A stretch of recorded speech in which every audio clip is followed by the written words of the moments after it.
In police work, composite drawings go back before times of photography. It's still a valuable part of police work. It requires outstanding artistry and an eye for detail.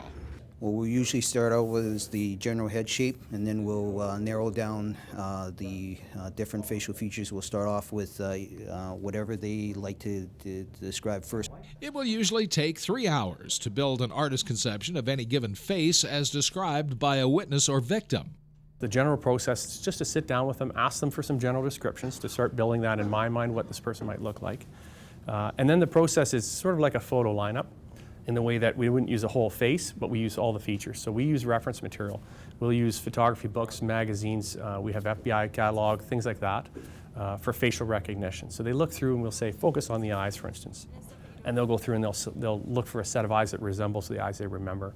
If we didn't do the composite, that person would not have been identified. So I think that anytime we get to do that composite, there's that chance. And it's an investigative tool. A woman's face, this one in particular, her head's tilted up, it's tilted back, so it's a matter of tilting it back forward, putting it in a proper proportion, and in this particular one, aging her by 10 years. Sure. So we do some age progressions.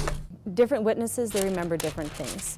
And everything that we draw is based on what they recall. So sometimes we can do a composite and it can be very, very accurate, and when an arrest is made, you look at your composite, you look at the mugshot pictures of the person, whoever's been arrested, and you can see, wow, this witness remembered everything. And we've had other arrests made from composites that, you know, there's just bits and pieces. These detectives had to learn how to recreate facial drawings through specific courses. Books that provide variety of detail are part of it. Without the hair, it's almost less confusing, if that makes sense. Now, these are real photographs. These are absolutely real photographs, and these are people all based out of New York.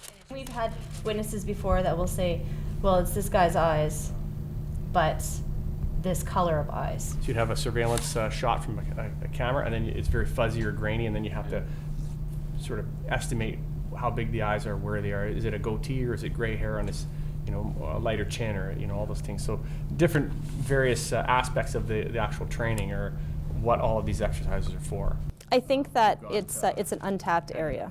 I think a lot of people aren't aware of it, and it's an amazing tool. I think it's really easy especially for police officers even, to just focus on the science of stuff or the specific of stuff. So whether it be ident or fingerprints or whatever the case may be. One piece at a time: eyes, nose, mouth, head shape, ears, all of the features that they think are important or that they remember. In a high-tech and digital world, composite hand sketching still has, and may always have, an important role. Tim Dancy, Shaw TV, Capital Region.